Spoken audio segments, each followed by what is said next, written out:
ये क्वेश्चन आपका class 10th mathematics के ट्रिग्नोमेट्री का है, जिसे कि आपका एनसीईआरटी के बुक से लिया गया है। क्वेश्चन आपसे पूछा जा रहा है जो find the value of x, x की वैल्यू क्या होगी, फॉर विच आपका गिवन है sin a plus cos a का whole square plus cos a plus sec a का whole square that is equal to x plus tan square a plus cot square है। तो यहाँ पे जो x है उसकी वैल्यू क्या होगी। तो हम देखते हैं इस क्वेश्चन को किस तरह से सॉल्व किया जाएगा। तो गिवन है आपका sin a plus cos a का whole square plus cos a plus sec a का whole square that is equal to x plus tan square a plus cot square है। यहाँ पे है आपका a प्लस बी का होल स्क्वायर, यहाँ पे भी आपका a प्लस बी का होल स्क्वायर। सबसे पहले इसे हम ओपन कर लेते हैं। तो ये हो जाएगा आपका a प्लस बी का होल स्क्वायर के हिसाब से ये आपका a है, ये आपका b है। तो ये हो जाएगा आपका sine square a plus 2 sine a into cos A के प्लस कॉस ए स्क्वायर है। सिमिलरली हम इसे भी एक्सपेंड कर लेंगे a प्लस बी के होल स्क्वायर पे। तो यहाँ पे a हो जाएगा आपका कॉस ए, b हो जाएगा यहाँ पे सेक ए। तो ये क्या हो जाएगा आपका cos square a 2 cos a into sec a plus sec square है। और इसका RHS क्या है, RHS आपका इसका गिवन है x प्लस, इसको ऐसे ही रखना है, इसमें कोई भी चेंजिंग नहीं करेंगे आप, tan square a plus cot square है। अब देखो, अब यहाँ पे जो आपका साइन स्क्वायर ए है और कॉस स्क्वायर ए है, इसे हम एक साथ ले आएंगे। ये हो जाएगा आपका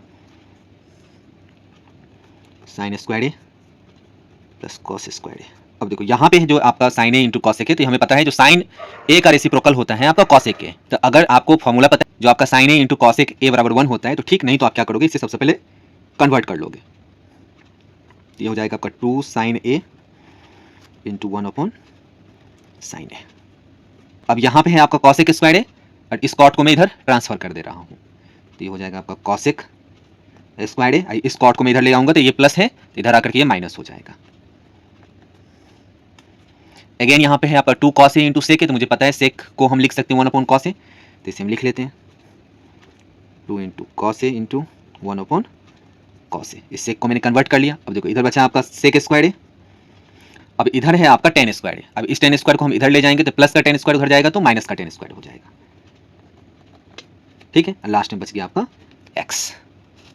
देखो ये फॉर्मूले पे आ गया, ये भी फॉर्मूले पे आ गया, ये भी फॉर्मूले पे आ गया, ये भी आपका फॉर्मूले पे है, ये भी फॉर्मूले पे है। तो क्या हो जाएगा sine square a plus cos square a that is equal to 1 होता है। यहाँ से साइन ए कैंसिल, तो ये बचा आपका 2। Again cos square a minus cot square a आपका 1 होता है। यहाँ फिर कॉस ए से कॉस ए कैंसिल हो गया तो बचा आपका 2। अगेन यहाँ पे sec square a minus tan square a आपका 1 होता है that is equal to x। अब सारे फॉर्मूले को लिस्ट कर दोगे, क्या सब यूज किया आपने, जो sine square a plus cos square a that is equal to 1 होता है। उसके बाद आपने यूज किया है इसमें जो sec square a minus tan square a that is equal to 1। फिर आपने यूज किया है cosec square a minus cot square a that is equal to 1। अब इसको जब भी सॉल्व करेंगे तो x को ना मैं LHS साइड में लिखता हूँ और इन सभी को मैं RHS साइड में, तो ये सारे को जोड़ोगे तब दैट इज इक्वल टू 7। तो यहाँ पे x की वैल्यू आ गई आपकी 7। ठीक है, तो यही हमें निकालना था, जो x की वैल्यू क्या आएगी। तो इस एक्सप्रेशन को सॉल्व करने के बाद में आपको x की वैल्यू 7 आएगी। अगर ये वीडियो आपको पसंद आई है तो इस वीडियो को लाइक करें, चैनल को सब्सक्राइब करें और होम पेज पे जाकर के जो आपका क्लास 10th बोर्ड एग्जामिनेशन का जो सेक्शन है उसमें जाकर के अदर इंपॉर्टेंट वीडियो को जरूर देखें। तो थैंक यू।